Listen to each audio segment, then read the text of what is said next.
Welcome to Bite Size Bunny. My name's Tony, and today we are going to be talking about Resident Evil.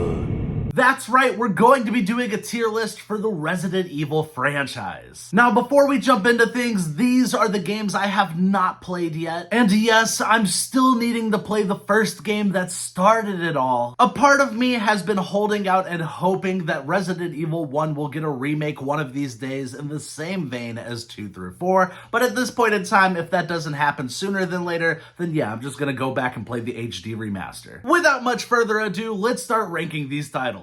Resident Evil. This is easily one of the best horror games ever made. This game terrified the hell out of me. Not only does the location of this police station make for a claustrophobic, haunting experience, but then you've also got Mr. X, who is the stuff of nightmares, and feeling his presence constantly looming over you, no matter where you are, makes for one of the most wonderfully stressful gaming experiences I've had since the first time I played Dead Space. Leon and Claire are such enjoyable protagonists, and both campaigns are a lot of fun to play through. The gameplay and combat is perfectly fine-tuned and works as a perfect pairing for this creepy atmosphere they have crafted. This really is one of the greatest horror experiences ever created, and Resident Evil 2 Remake easily goes up there into S tier. Resident Evil. After playing a game so masterfully crafted like Resident Evil 2 Remake, it is impossible to not be excited for the RE3 remake. But damn, this has to be one of the most disappointing games of the decade so far. Resident Evil 3 Remake is not a terrible game, but it is a staggeringly massive drop-off from its predecessor. The first 30 minutes to an hour of this game is rock solid. It is so exciting because it feels like you're back. But that quickly wears off, and I found it so easy to get hung up on the game's many shortcomings. This feels like such an incomplete package, which makes sense when you hear that they cut so much content from the original game. I beat this title in 3.5 hours on my first playthrough as someone that has had no experience with this game whatsoever. I never played the original, I never watched anything on this game, I just went in completely blind. And while I personally love a great short game, the key word there is great. The Nemesis character feels like a watered down version of Mr. X, and he is nowhere near as intimidating. The story feels so rushed and slapped together, making me feel unfulfilled by the experience. And even though I liked the two lead characters, they never really did anything with them to get me to truly care about them. It's such an underbaked game that feels like it's banking off the success of the previous installment,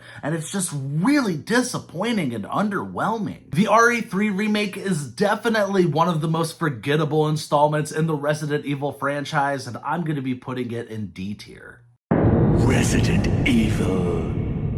This game is fucking peak. There is no ifs, ands, or buts about it. I played Resident Evil 4 for the very first time through this remake, and I had such a blast with it and was fully engrossed in this world. This is how you turn Resident Evil into an action game. It does such a good job at maintaining those core horror elements that make this franchise so special and intense. Yet it also does such a good job at making you feel like an absolute badass as the glorious Leon S. Kennedy. But it doesn't ever make you feel like an unstoppable badass that's just a total powerhouse. You still feel like anything can go wrong at any moment if you're not playing carefully. I love the balancing of this game because yes, you can perform some sweet roundhouse kicks and take out big baddies left and right, but you're also painfully aware that you can't get too cocky because you can get taken down just as easily and then you're done for. The story is so much fun, the characters are amazing, it's perfectly paced, the gunplay is perfect. I really don't have any complaints about this game unless I wanted to get nitpicky. Resident Evil 4 Remake is a masterpiece,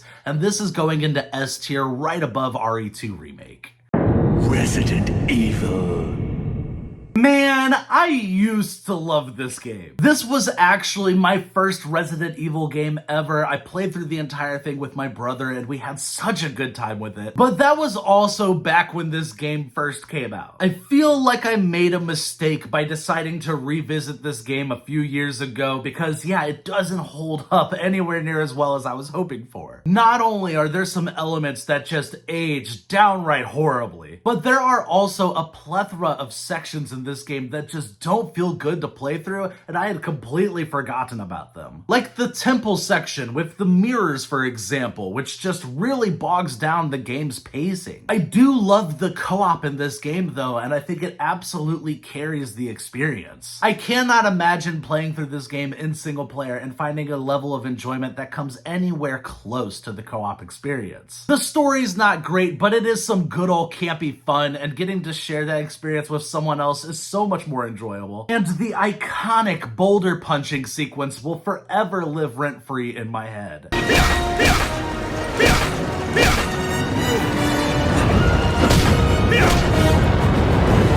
I will be putting Resident Evil 5 in the C tier. Resident Evil. This is such a guilty pleasure game for me. I have always really enjoyed my time with this one and had a lot of fun with it, but I can also acknowledge it's not very good. But the concept is so perfect for a Resident Evil spinoff, and this game should be awesome. Playing as this team of operatives that are trying to cover up the mess of Raccoon City, it sounds like a dope concept on paper. The execution, on the other hand, leaves so much to be desired here. From its flimsy story to its pretty generic gameplay, this is such a pedestrian game. But I do like these characters, or I guess I like the concept of these characters because they're also very underbaked. This is another one that I do think is really fun to play with a friend. I also think this is the game that deserves a proper remake the most at this point in time. I would love to see this completely redone and this time done correctly. But hey, I still think it's a lot of fun. I'm gonna be putting Resident Evil Operation Raccoon City at C tier right above Resident Evil 5. Resident Evil.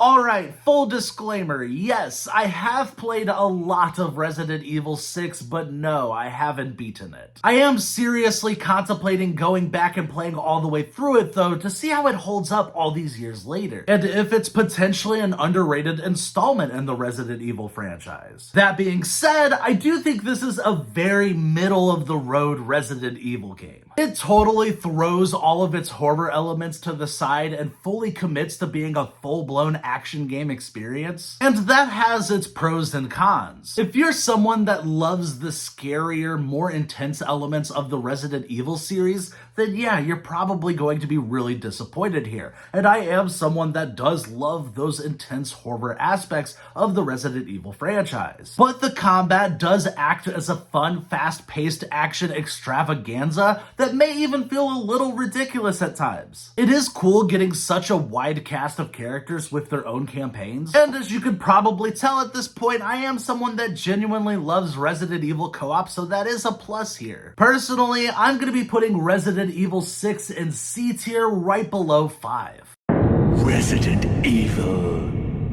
I feel like the first Revelations is criminally underrated. This is a great, shorter Resident Evil experience that perfectly encompasses a lot of the elements I love about Resident Evil. It does just about everything pretty well. The story is fairly standard and not really anything to write home about, making it the biggest shortcoming of this game, but I don't think it really takes that much away from the experience as a whole. Resident Evil Revelations is going to be the first game in the series entering the A tier. Resident Evil.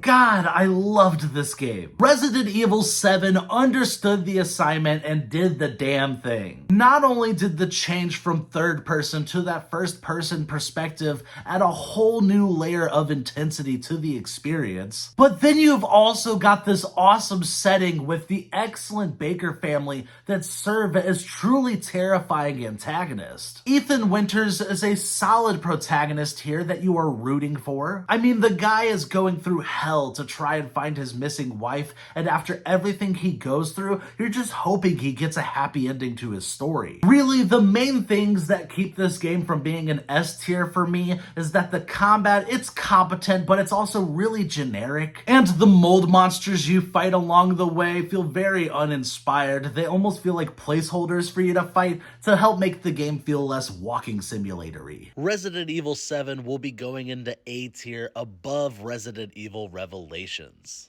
Resident Evil. Man, after Resident Evil 7, I was so excited for this game. RE7 was such a big deal when it initially came out. After having multiple action installments that were underwhelming, there was a serious question on if the Resident Evil franchise was going to be around much longer if it kept at this pace. Then they dropped Resident Evil 7, a first-person installment in the series that returned to its horror roots, and it really did save the franchise. So when Resident Evil Village was announced, I was stoked to see what the hell they had in store for us, and I was really looking forward to revisiting Ethan Winters. That is, until I played the game. Not only was Ethan Winters' performance atrocious at times in this game, which really broke the immersion and pulled me out of the experience, but the horror elements were such a mixed bag here. This game is set across multiple locations, each with their own unique boss for you to defeat, and only two of them are truly great. Those being everyone's favorite vampire lady, and the creepy house with the mutant baby that feels straight out of a Silent Hill game and still haunts my dreams to this day. Everything else here just kind of pales in comparison, making the experience feels like it drags on way too long. And I hated the ending in this game. I genuinely hated it. It feels like one of the silliest things to ever occur in this franchise. I personally think Resident Evil Village deserves to go in D tier, and I'm gonna be putting it right below Resident Evil 3 Remake. Resident Evil. Yeah, no, there's nothing to talk about here. These are atrocities that never should have seen the light of day, and they deserve to be completely forgotten about. Talk about two products that feel like a total waste of resources. So not gonna waste your time talking about these games, they both belong in F tier. And there is my official ranking of all of the Resident Evil games. Thank you guys for watching, I hope you enjoyed this video. Like, subscribe, and all that YouTube stuff. And what's your favorite and least favorite Resident Evil games? I'd love to know.